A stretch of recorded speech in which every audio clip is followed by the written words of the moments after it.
No, let us look at the benefits, the beauty of what has happened because of Trump, the POTUS I would call him because I respect him very much. What has he done? Today, EU has got the technology. It's got a wide range of products, wide range of capabilities, which you can now deliver to the world. Why? Because it has to earn its money to provide the same services to its people, even though that defense budget is going to go up tremendously.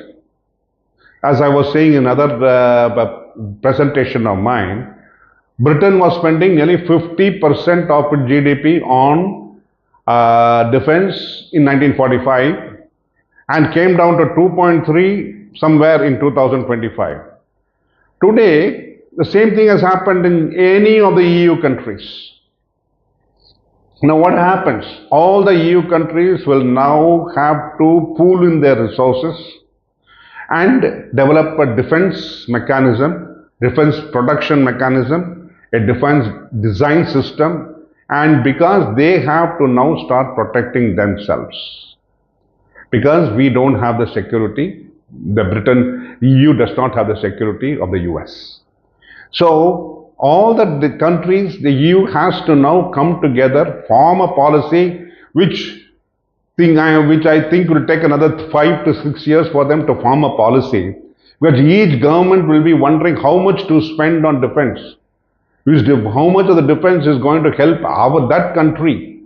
Where are they going to manufacture it? Is it going to be a polluting industry? Because EU spoke so much about pollution, so much about climate change, and they were harassing India. And today they will have to change that thought process and find out whether are they going to manufacture their products, where is their arms going to come in, where are they going to get the shells for their howitzers. There are so many factors which have to be now factored in. EU has now sit together, put their heads together and hold their hands together to find out how much is going to be the cost of refurbishing the defense forces. It's not a small amount, my friend, it's not a small amount. India knows, because India has come from zero. It knows what is the cost of developing a new product, what is the cost of developing a new technology, what is the cost of developing a new technology for certain kind of altitudes, temperature changes. India has got the expertise. India has learnt it the hard way. They are now like beaten gold. They have been beaten, put in the fire, beaten again, put in the fire, and now they are a beautiful sheet of gold metal shining in the world because they have learnt it the hard way. China has learnt it the hard way. Turkey has learned it the hard way. Today, India is now the fastest growing economy in the world. It got one of the best technology bases in the world. It has got a number of companies which are now indulging with the help of the Indian government, setting up defense research, and they're producing new products for the world and for the Indian people. I told you in another video that India is now exporting, camouflage and protection gear to the African countries. So there's a lot of technology available in India also. Now, what is going to happen in the future? My thinking of what is going to happen in the future. It's going to be a stage-by-stage development for India. What are the areas available for India today? The areas that are available for India today are technological services with the help of all those experienced companies like TCS, Infosys, Wipro, HCL, and all those L&T Mindtree. There are so many companies which have the wherewithal, with the knowledge, capabilities, which are now going to be available. Why am I saying why simply in inverted commas I am saying it's going to be available? Why? because already POTUS has put in legislation that he is not going to have an Indian relationship manager working for each of these people in US using Indian services. There is going to be a price paid for it. It's a two-way game. What is a two-way game? The price India was quoting to do the service activities for those American companies may be 1/5 or 1/10 of the cost which would have cost them. Today, if suppose a person in India is paid, say, ₹1,00,000 for being an engineer, working, outsourcing some work for TCS, working in India for a client in the US. ₹1,00,000 is nothing in the US. It is equivalent approximately $1,000. That means approximately $18,000 per year for an average salary of 1 lakh into 12 lakh salary. It is nothing very much for an American. It is going to be nothing. He is going to be on the streets if he is earning just $20,000 per year. So what is going to be the cost factor?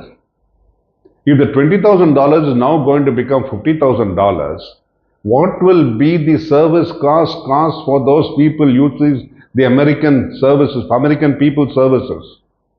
When the outsourcing slowly starts, the cost starts rising, it's going to cost a rise in cost, input costs for those companies which have been using Indian cheap labor.